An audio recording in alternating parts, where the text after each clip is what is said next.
This is Gary Atensi with CNTV, and today we're in Wheat Ridge, Colorado. I'm here at Planned Pethood International. Since 2000, they have offered affordable, common-sense veterinary medical for your companion animals here locally and really across the globe. I'm joined with Dr. Jeff Young. Thanks so much for joining us, Doctor.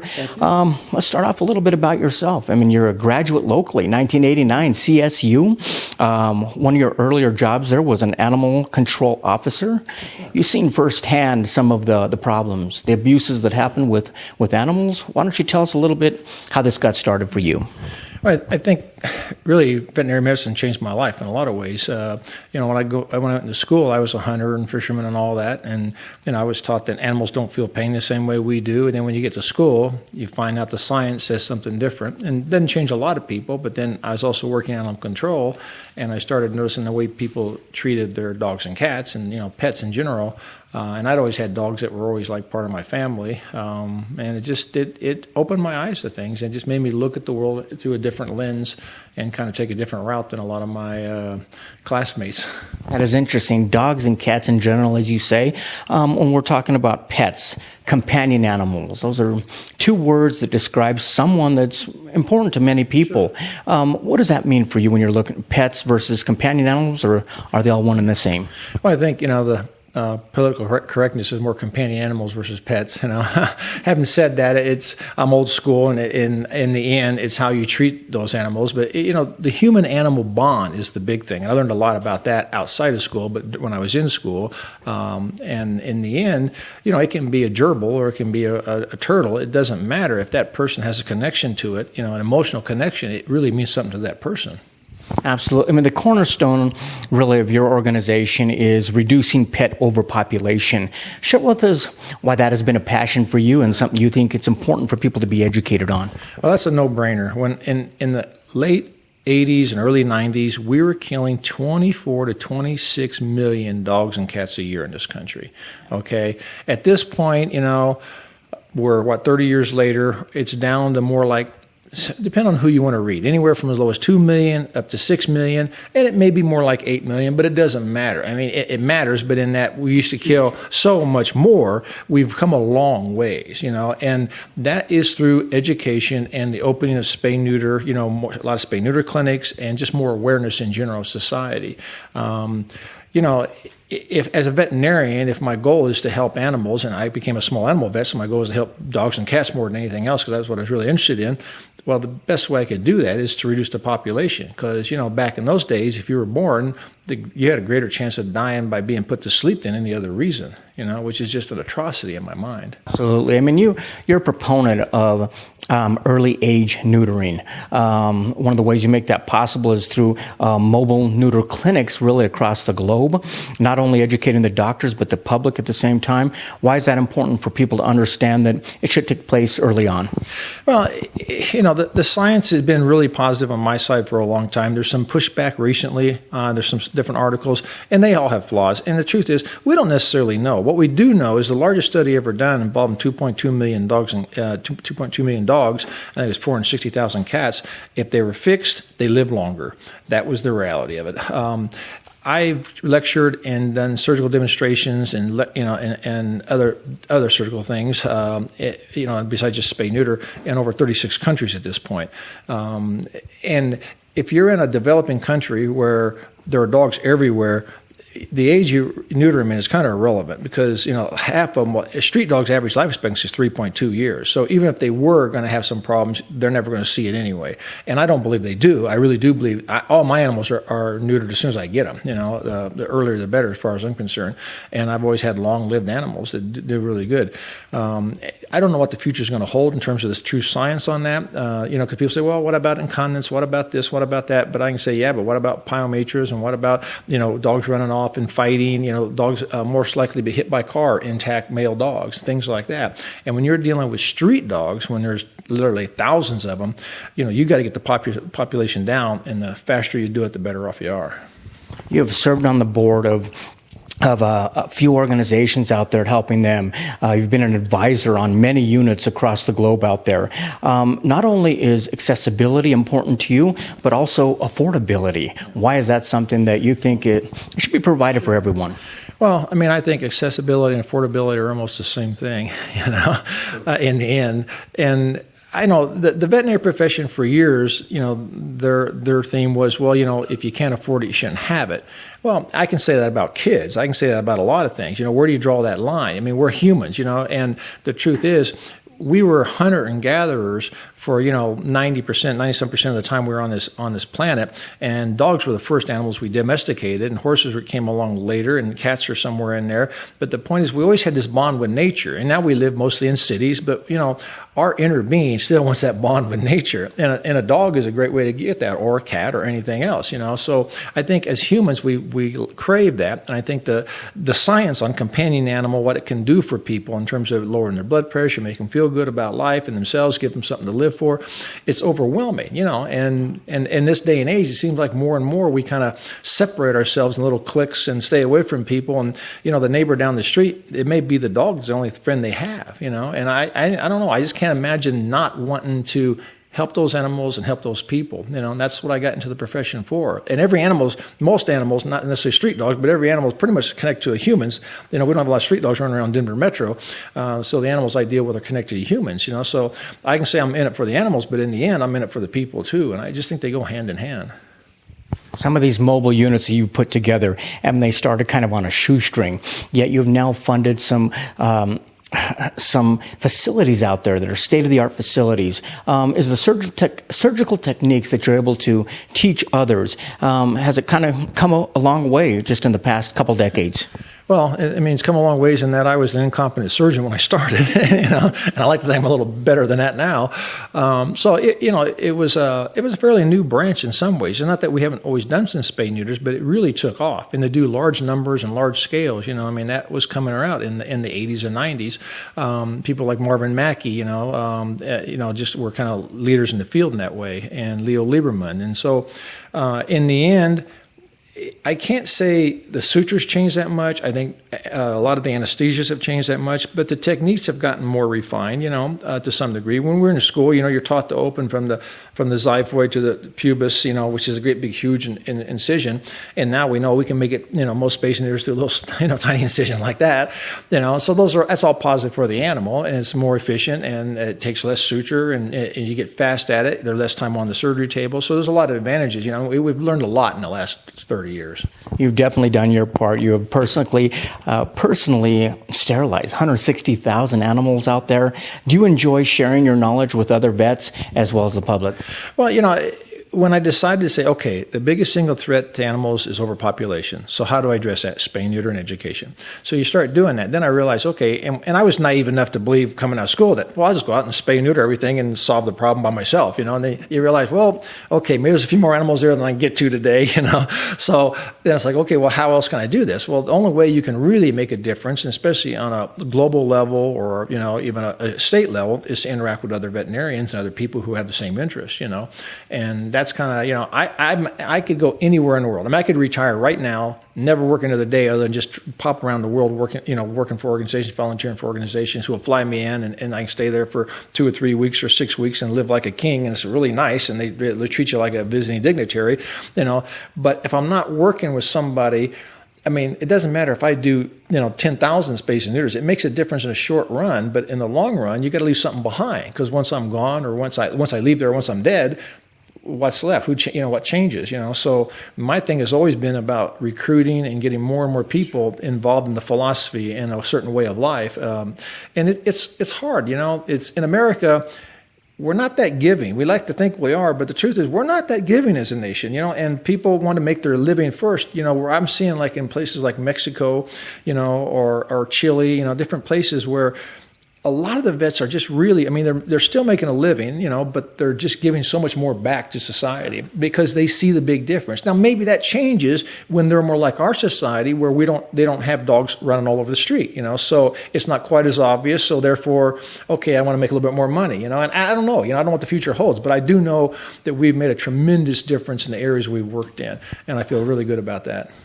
Other places almost they think globally, they act locally, they've embraced that concept, and they understand that together we can all make a difference.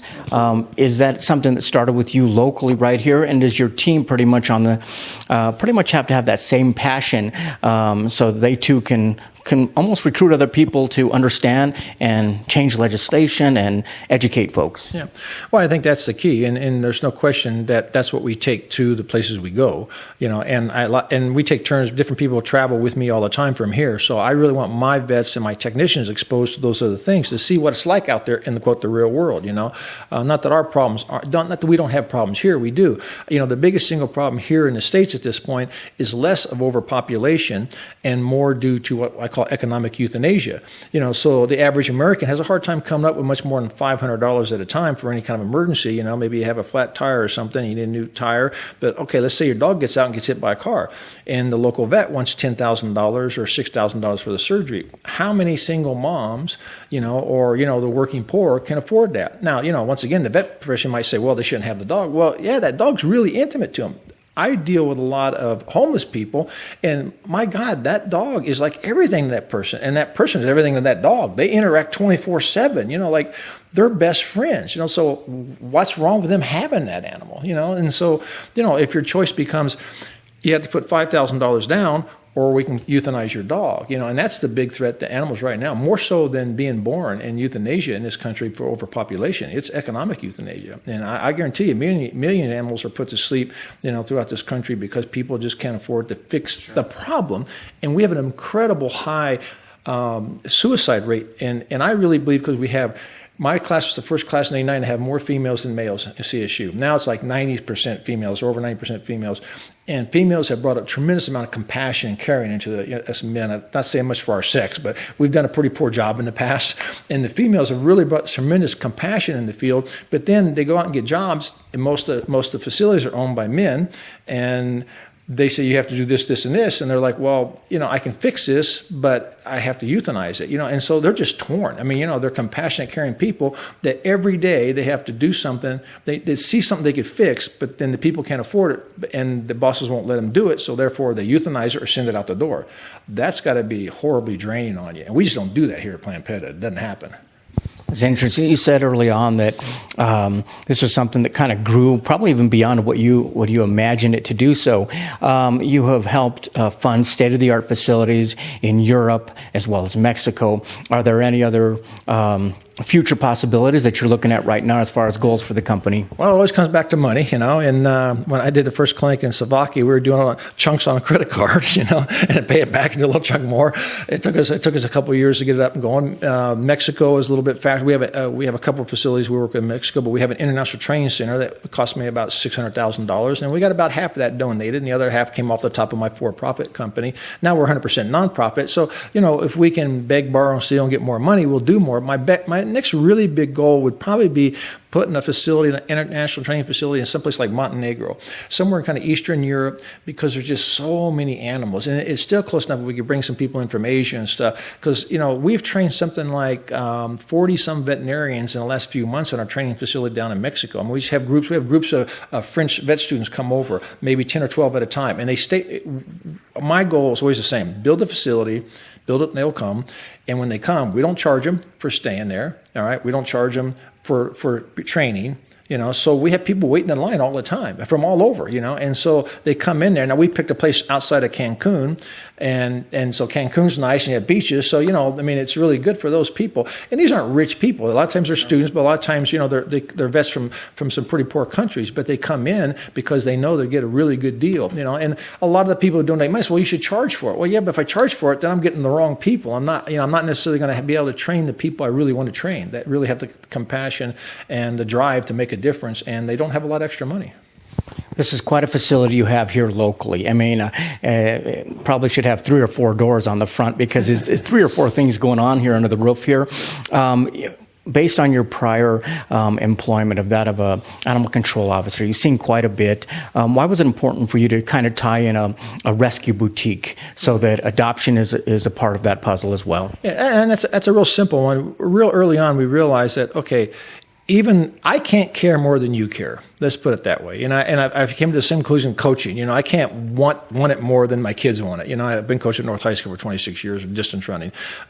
So when people come in with, say, a parvo dog, and maybe they've only had it for a few days, and we say it's going to be, X amount of dollars, and they don't really have that much, we'll come down a little bit, and then they still don't have it. And it's like, well, can you just put it to sleep? I mean, that's the owner saying, can you? And I said, well, we're not going to put something to sleep that we can fix, so therefore sign it over to us. So let's sign it over to us, and then we keep it. And most animals we adopt, they're actually animals that we get that way, or they're hit by cars that someone brings in and no one comes and claims, or they're hit by a car that comes in, and they may get quoted $5,000 somewhere else. Our most expensive bone surgery is $1,500. Now, that's still a lot of money for some people, and I understand that. But at some point, I also got to keep the doors open, so it's always trying to find that balance. Sure. My feeling is that if I know you generally care about your animal, and it really means something to you, I'm going to get that animal back into your household, no matter what. If I got to pay extra, and lose extra, I don't care. But, if you have a cavalier attitude and you don't really care, then I would just soon take that animal, fix it, and send it to a better home, and that doesn't mean those people might not just go get another animal. They might. I have no control over that, But a lot of people don't, because it becomes a hassle, and it did cost them a little bit of money maybe, or, I don't know. You just never know. People can do some pretty bad things, and so many people really do think animals are very disposable, and they're just not. Interesting. We have spoken a lot about the Planned Pethood International. One of the doors, obviously, here locally is the Planned Pethood Plus working vet clinic. Share with me just kind of an overview of everything that you're able to provide here for the locals as well. Well, because of the TV show, our mission has kind of changed a little bit, and it's changed because our society's changed, in that Colorado is very expensive in terms of veterinary care. And there's some good vets out there doing some really low-income stuff, but like to do low-income spay-neuter, there's a bunch of people doing that right now, and that's great. Having said that, there's not a bunch of people doing low-cost bone surgery, so that's kind of, so over the last 2 or 3 years in particular, our business has kind of changed in that we're doing fewer surgeries overall, but we're doing far more complicated surgery.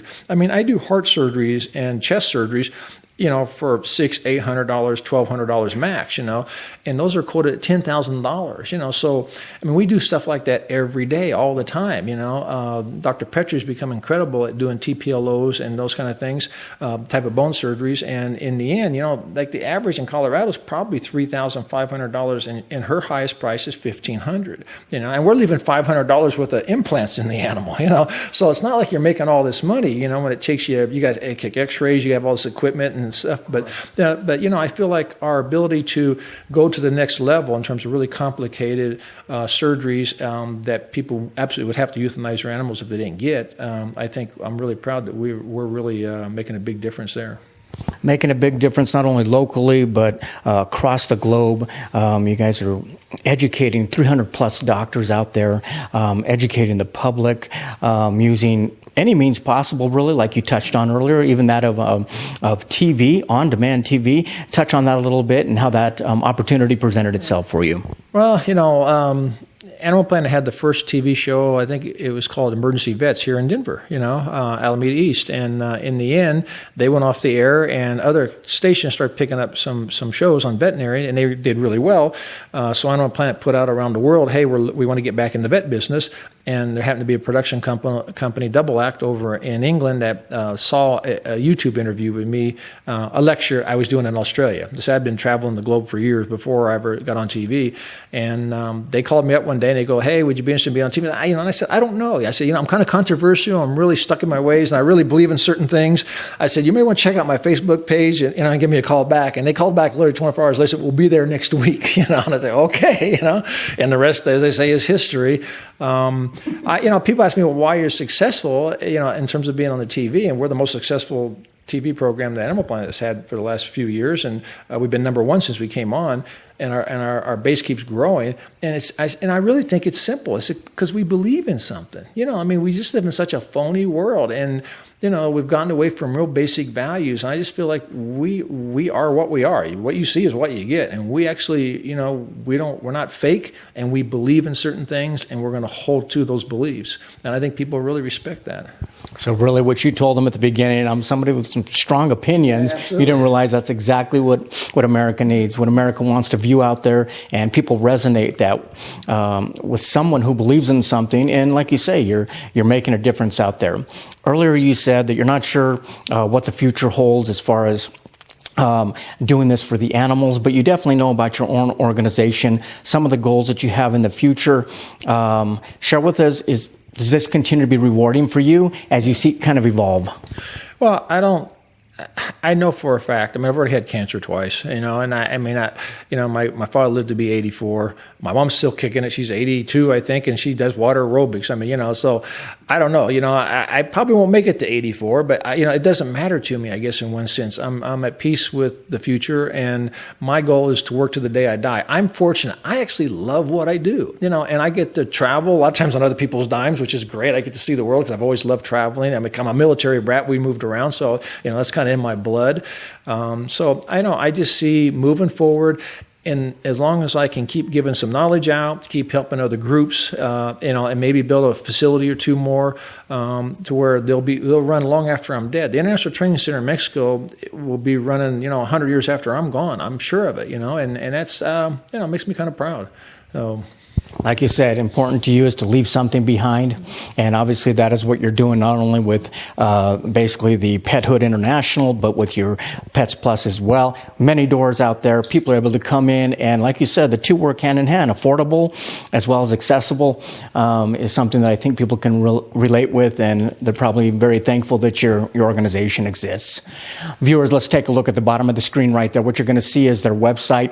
I would have you check out both of the websites there. They've got a Pethood International that explains their global outreach of what they're able to do, and realize that they say that it takes a village to raise a child. Same thing goes with the pet. They need plenty of help out there with a nonprofit. There's many things you can do. Together we can make a difference, and so if you check out the site there, you can see many ways to do that as well. But if you've got a pet, companion animal that you want to make sure they have the proper care for, come down and check out their local facility here as well. Many professionals with basically a common thread of just caring for your animal and reducing the suffering across the board at the same time of reducing population, because that's global thinking that everyone can do their part here locally. Once again, that is Planned Pethood International. Since 2000, here in Denver, Colorado. This is Gary Atensi with CNTV. And if you don't know, now you know.